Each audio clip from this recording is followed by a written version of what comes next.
Hey guys, welcome back to the channel, and in this video it's another episode of Rank the Tank, and today we are featuring tier 9 light tanks, and at number 3 we're going to start off with the T49.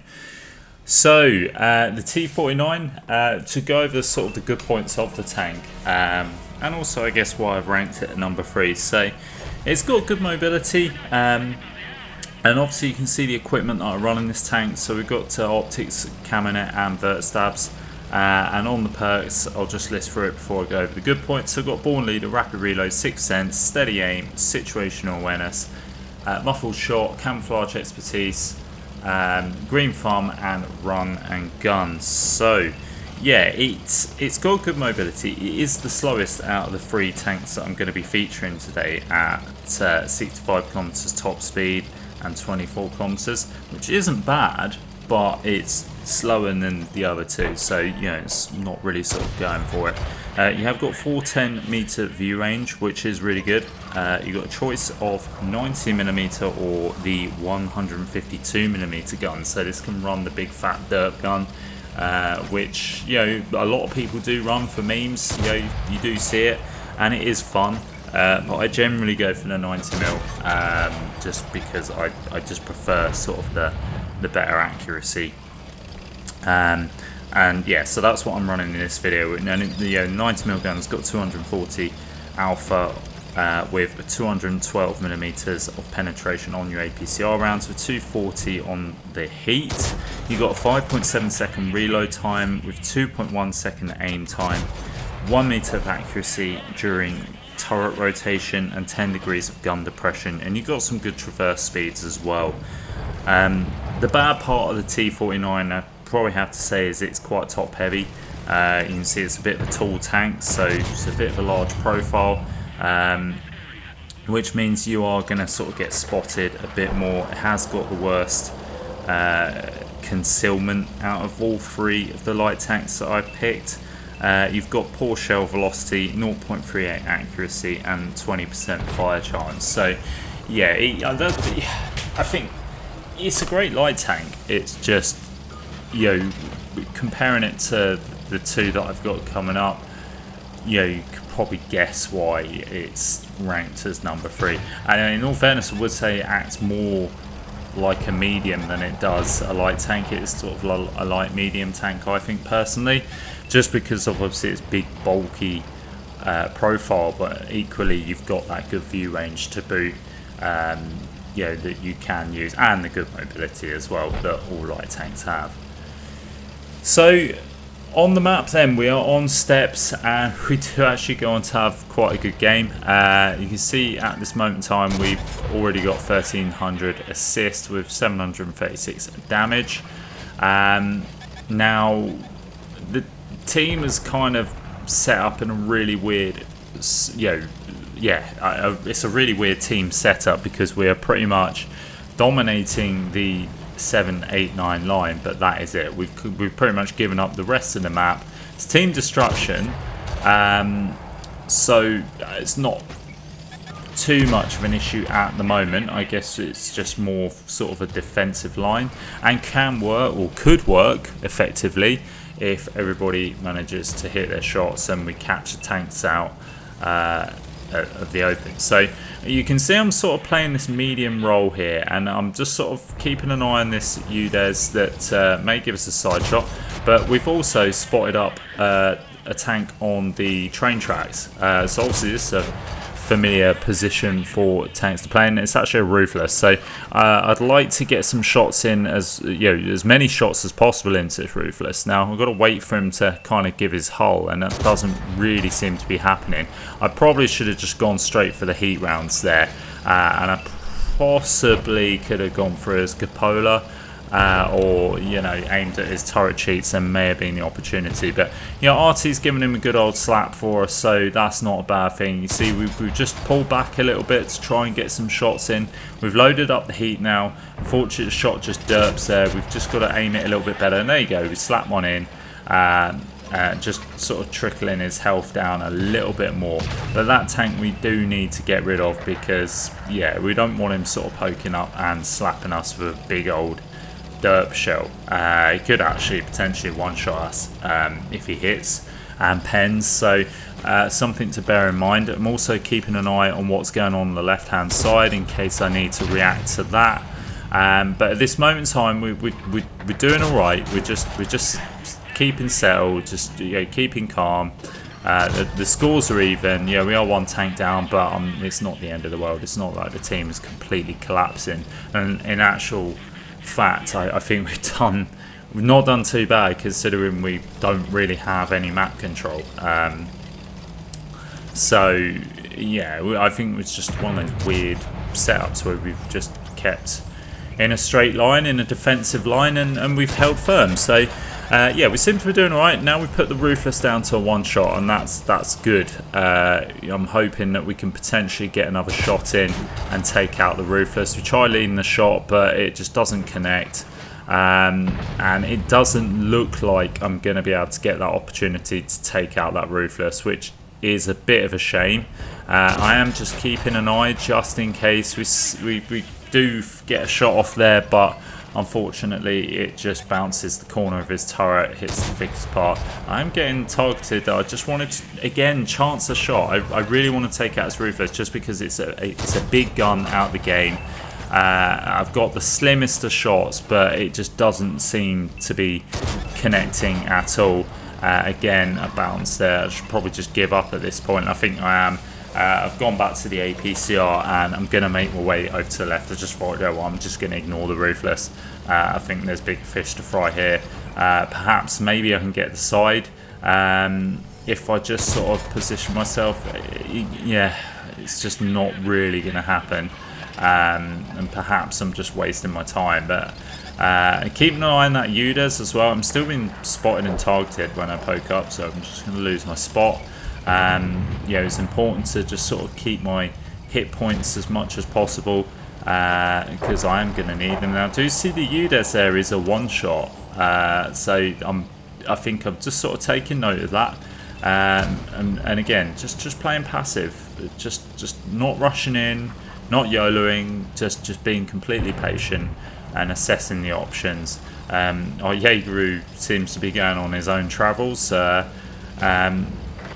So yeah, we just got to sort of just keep an eye on what there is. There's a full health 780 there, which is not ideal at all. Just pulling behind that bush there, just to sort of double bush so I can increase my camo. Might be able to get a shot in there. I do hit the trap, but I don't do any damage, which is a shame. I do blind fire there, but again, I don't connect the shot. And now this is a bit of a difficult situation because we're 2 tanks down now.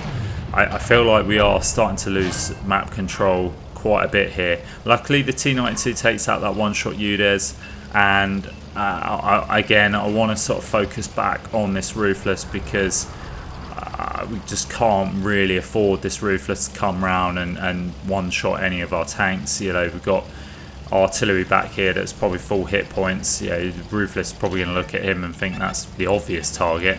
Now I'm just poking up. I'm not going to YOLO over because I could be a potential one shot to the Ruthless. I'm just lighting him up and I'm just hoping that artillery can just get a shot in and take him out and do the hard work for me.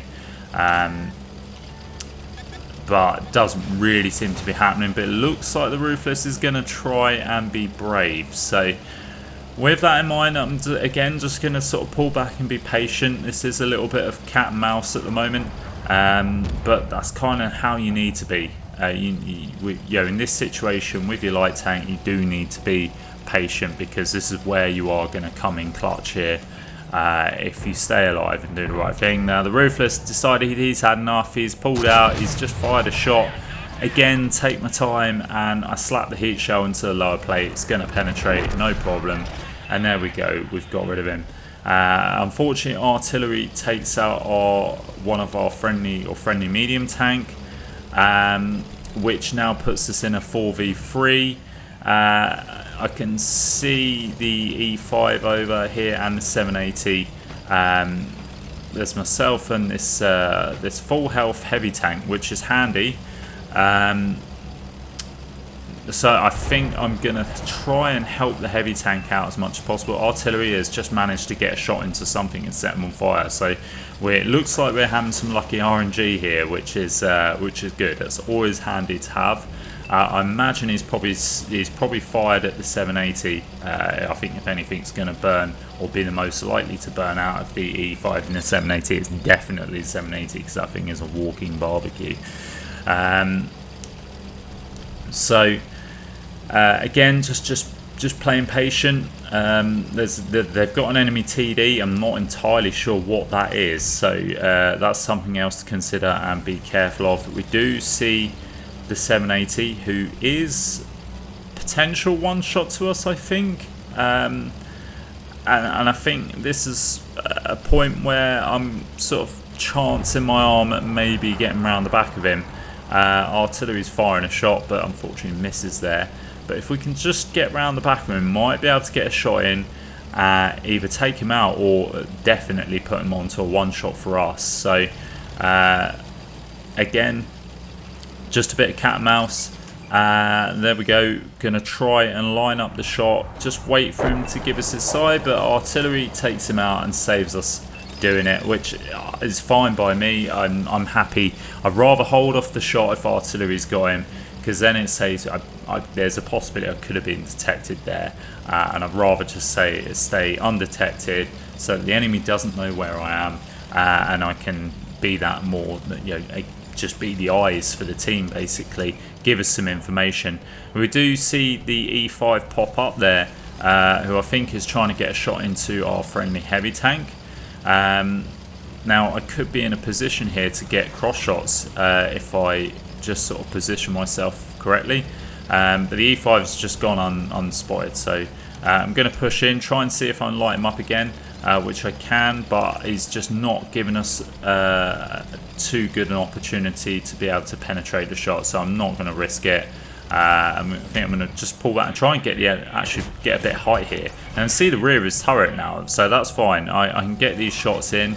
That's diverted his attention, which means he may actually start pushing up the middle. He knows where I am, he knows where I've got the shot off, so I'm going to move a bit further around, so I've got sort of the escape plan as such. And I kind of feel like that's what he was going to do, was push up the middle, and lo and behold, I'm right. He's pushing, or he's starting to make his way in the middle, which is why I've come here, because I may be able to get a shot in and then run away, or I can just carry on moving around to the left. I'd rather come back to the left and sort of bait him into our team, rather than sort of go right and then he's sort of be. If I go right, sort of where I'm going now, there's potential that he could sort of split us, isolate me from a team. So, but not being able to sort of spot him up in the middle there, I've sort of decided to, run the risk, go right again, because I'd like to sort of try and find this TD if possible, and artillery. If I can find artillery or the tank destroyer that's left, then it gives our artillery at least something to fire at. It looks like our heavy tank has had enough and he's going to go in and get a shot in, which puts the E5 down to a 2-shot for us, I think, a definite 1-shot for the 705A. We're going to push in because we were going to try and help our heavy tank, but at that time we spot the T49 waffle that's up on this hill here, which isn't great. Artillery's just put a shot into the 705A, so we kind of need to act here. The 705A luckily takes out the E5. RT slaps the waffle, and I'm going to poke this corner because, I kind of figured that's where artillery was going to be. We do get a shot into artillery there, distracting him, which hopefully will stop him from shooting our friendly heavy tank, and hopefully gives artillery enough time to put a shot in, which it does. Doesn't get the shot though, but our heavy tank takes him out, which just leaves this waffle, and that gives me the opportunity to sneak around and get the shot in. So really nice game there. I think that was, I'm not going to big myself up too much, but I think well played. A rare well played game by me. But yeah, we come top of the board anyway with T49, 2.5k damage and 6.3k assists. Some monumental assists there for the T49. And we picked up the ace tanker there. So yeah, that is the T49 in a nutshell at number 3, guys. So what we'll do is we'll move on to ranking number 2. And that tank is going to be the T-54 lightweight. So yeah, it's an interesting one, this, because originally I was going to rank this as first, but looking at the stats between this and the tank that is going to be first, I'll explain when I get to that point. But anyway, the equipment I run on the T-54 lightweight is optics, camonet and vert stabs, exactly the same as T-49, probably be the same on the tank that will be at number 1. We've got Born Leader, Rapid Reload, 6th Sense, Steady Aim, Snapshot, Camouflage Expertise, Muffled Shot, Green Thumb and Run and Gun. And we're on Red Shear here, and we're going to come to the usual spot where we light up the cross. So good things about the T-54 lightweight then, you've got alpha on the gun at 250 per shot with 208mm of penetration on your standard rounds, 235 on the APCR. You've got good shell velocity on the APCR rounds with good mobility at 69 kilometers an hour top forward speed and 23 on reverse. You've got good traverse speeds, good turret armor as well. You do actually have some turret armor of this, so that gives a bit more of an edge against the T49 and the tank that will be ranked at number 1. You've got a lower silhouette compared to the T49, which is a good thing to have on the on this tank, with 1.21 meter accuracy on turret rotation, and you've got a good power to weight ratio of 32 hit points per ton, 32 horsepower per ton. Sorry. So yeah, the bad points of the T-54 lightweight though is reload time base is 6.6 seconds, which is the worst out of the 3 tanks that we've ranked today, and 2.2 second aim time, which again is the worst out of all 3. 0.42 accuracy, 5 degrees of gun depression, 1300 hit points and 390 meters of view range. So on all those stats, this one is actually the worst out of the T49 and ranking number 1, which I'll reveal shortly. So yeah, but weirdly enough, I actually love this tank. The T-54 lightweight for me is one of my favourite Tier 9 light tanks, and I've done a video on it before, and I've always raved about it. But yeah, on the rankings, it had to be number 2, because on paper it is just worse. And I mean, the only reason I'd say that it just sort of beats the T49 in my view is sort of just the turret armor and the lower profile. So you've got that bit better camo than well, you have got better camo than the T49, which as a light tank is its asset. I think the 2 fundamental factors in a light tank is you want very good view range and you want very good camo. Obviously you don't get that for all light tanks, understandable. Some are more different than others. Some are built more different than others in different ways, but for me, a good light tank is doing its job, which is spotting. So yeah, and like I say, it's got some, it's got some really good mobility. You can get around the map pretty quick, and yeah, it's just an all decent all-round light tank, personally, in my view. So anyway, on Red Shear then, we are pretty level scoring. We haven't actually picked up that much assist, considering we come to sort of the middle point where usually you can spot the cross, and you've got your TDs sitting on the ridge and it's like a turkey shoot, but that hasn't been the case in this replay.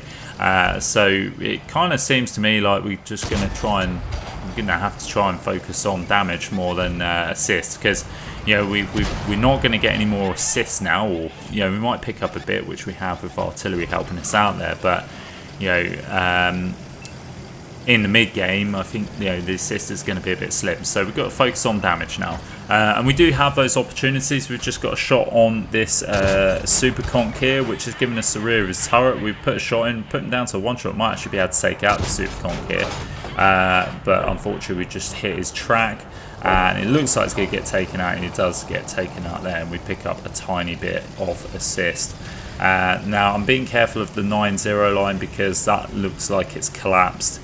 And as map control goes, it's a little bit hit and miss at the moment, so I'm going to opt to come in the middle to try and help out our team take out these tanks.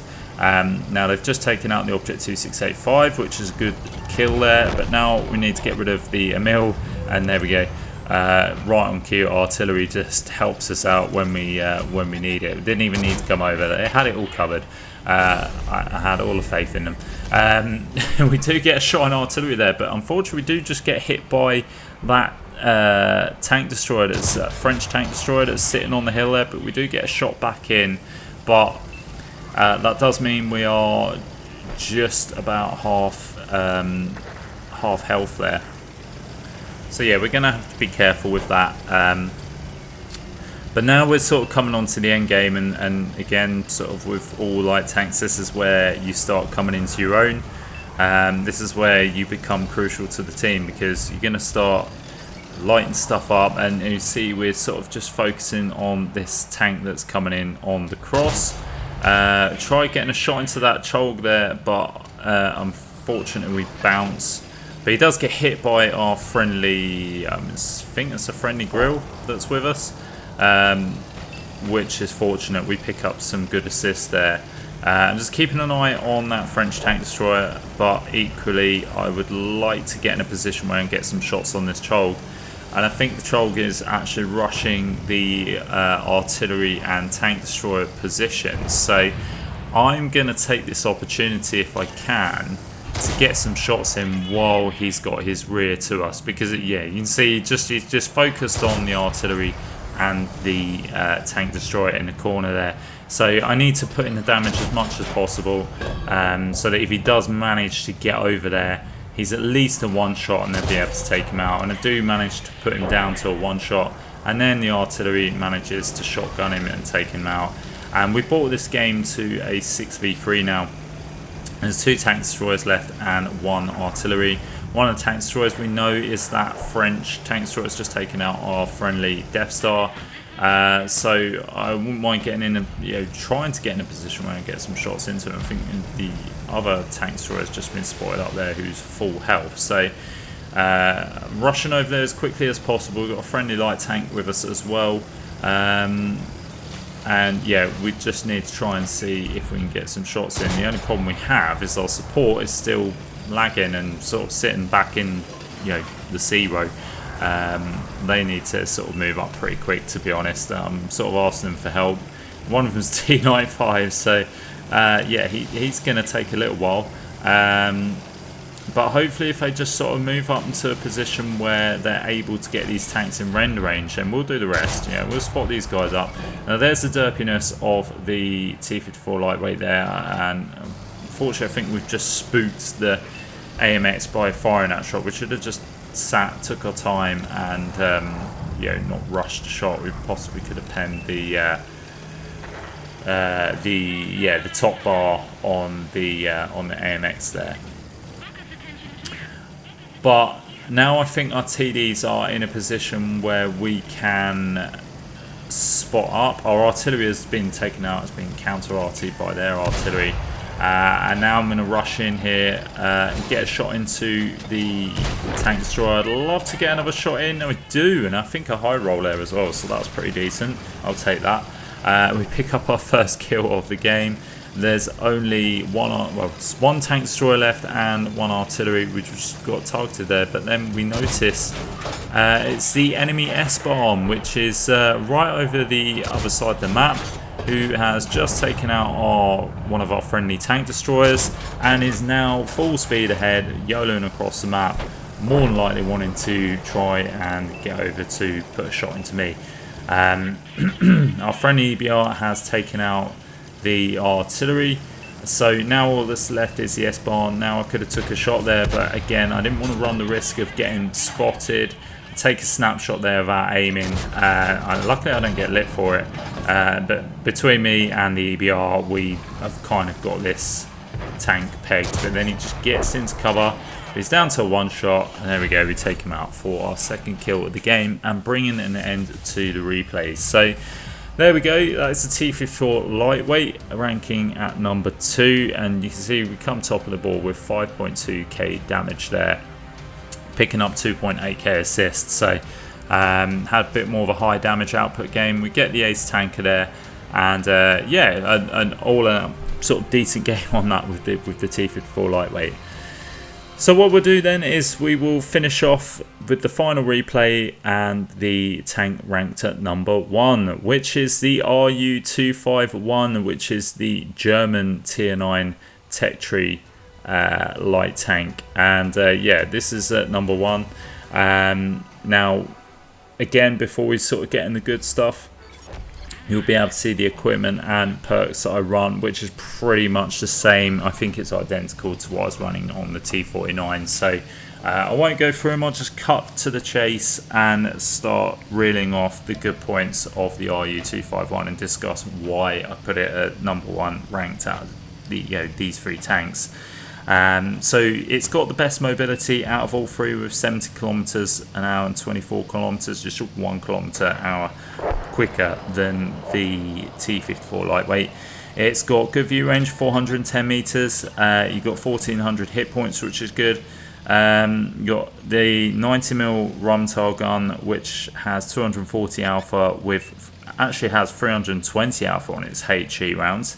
And you have 215 millimeters of penetration on your APCR rounds, with 250 on your heat, and then 102 millimeters of penetration in HE. And that's something to remember, because when you come up against sort of squishy targets, particularly the big waffle, you'll be able to pen its you'll be able to pen its turret basically with the HE rounds. Has got good shell velocity on the heat rounds as well, 2-second aim time, 10 degrees of gun depression with 35 horsepower per ton, the power to weight ratio, and your concealment it's at 324 base, which is the best out of the lot. So it's got the best concealment. It's quite a stealthy light tank. The bad points of it is it has absolutely no armor whatsoever. Does have that raised engine deck at the back, you can see. That's something to bear in mind if you're trying to shoot a tank sort of while you're trying to shoot a tank behind you while you're sort of driving. If you sort of turn that gun over that raised engine deck, that is going to decrease your gun depression. So that is something to be wary of when you're sort of trying to shoot over the engine deck there. You've got 6.1 second reload time base, which is worse than the T49, but not as bad as the 6.6 on the T54 lightweight. But other than that, this tank really does quite excel. As a spotter, I think it's got the best values out the lot. I still prefer playing the T54 lightweight for some weird unknown reason. But this is still a good light tank, and I really did enjoy this one when I ground the Rheinmetall Panzerwagen line out. So we're on cliff anyway, and we are platooned up with Mass in artillery and Fades, who is playing a heavy tank, and we picked up a tiny bit of assistance, and we got 1200 assist here. Now what I'm going to focus on here is I'm going to try and get an angle on this heavy tank, because we've got 2 tanks on the corner here, and they look to be held up by this FE double barrel British tank. So we can get some shots into the side of him. He then gets taken out by our friendly FE225. I don't have that many hit points to play with, because I have been slapped a couple of times, so I've got to play a little bit cautious. Now cliff isn't really the ideal map to be able to do that, because it's it's a little bit, hit and miss, Cliff, is with a light tank. You'll either do really well on it, or you won't do well at all. But we're not doing too bad. But yeah, sort of moving around and getting away from stuff. You know, we've got a few vantage points here where we can sort of hide behind rocks. We have spotted the artillery there, and we're going to slap some shots in. He's now running. It'd be nice if we could track him in place and we could get some more shots in, but it looks like we won't be able to get any more shots in. He's just, you know, rushed off and he's going to sit at the back there. Now we could have gone for the HE, but I've just opted to stick with the APCR for now. Just mainly because that waffle was going to get behind the building. By the time I faffed around swapping to HE, probably already would have been in cover. So yeah, it would have been a waste of time basically. Now it's still a close game, and I'm just sort of umming and ahhing about my next play. I think I'm sort of just waiting to see what reveals itself. I don't want to go pushing into the low ground just yet. Obviously there's going to be some stealthy TDs there, and I may get spotted if I'm sort of advancing out. You know, it's quite open in that section below, and the TDs have the advantage because they've got those buildings.